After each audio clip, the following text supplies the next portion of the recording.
বিসমিল্লাহির রহমানির রহিম। আসসালামু আলাইকুম। কেমন আছেন সবাই? আলহামদুলিল্লাহ আমরা সবাই ভালো আছি। আমি আরিস মল্লিক হোম থেকে চলে এসেছি আপনাদের কাছে ভিন্ন একটা রেসিপি নিয়ে। রেসিপিটা দেখলেই বুঝতে পারছেন, আসলে আমরা বাজার থেকে এই আপেলটা কিনে খাই, কিন্তু কখনো ঘরে বসে বানিয়ে খাওয়া হয় না। আজকে আমি আপনাদের দেখাবো ঘরে বসে বানিয়ে কিভাবে এই আপেলটা খাওয়া যায়। আসুন এবার আমরা রেসিপিতে চলে যাই।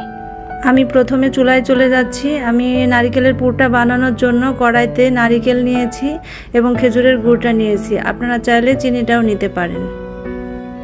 এরপর আমি দিয়ে দিচ্ছি এলাচ, তেজপাতা এবং গরম মশলা। আমি সব কিছু একসাথে মাখিয়ে এবার চুলাটা অন করে দিয়েছি।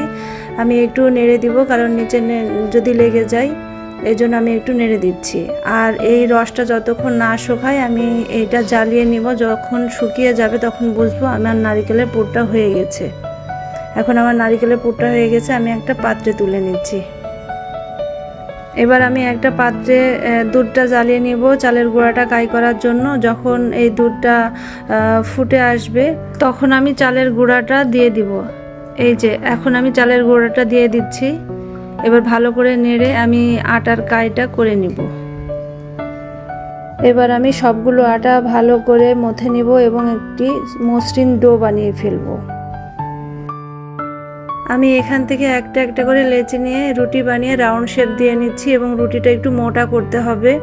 তারপর নারিকেলের পুরটা আমি দিয়ে দিব। নারিকেল পুর দেওয়ার পরে কিভাবে সিল করতে হয় সেটাও আমি আপনাদের দেখিয়ে দিচ্ছি। যখন আমাদের সিল করা হয়ে যাবে তখন আবারও এটা সুন্দর করে আমরা রাউন্ড শেপ দিয়ে নিব।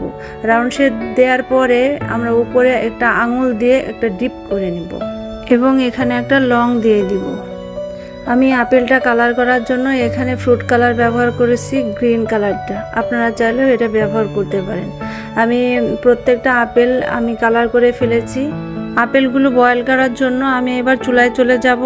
চুলাতে একটা পাতিল দিয়ে পানি দিয়ে নিয়েছি। পানিটা এবার আমি ফুটিয়ে তার উপরে একটা স্টিমার দিয়ে আমি আপেলগুলো দিয়ে দিয়েছি। এবার আপেলটা সিদ্ধ করার জন্য আমি এবার ঢাকনা দিয়ে ঢেকে দিব প্রায় 5 মিনিট পরে আমি ফিরে আসলাম। এবার ঢাকনাটা খুলে আমি দেখে নিচ্ছি আমার আপেলগুলো বয়েল হয়ে গেছে। এবার আমি প্রত্যেকটা আপেল পাত্রে তুলে নিলাম। বলুন তো কেমন হয়েছে?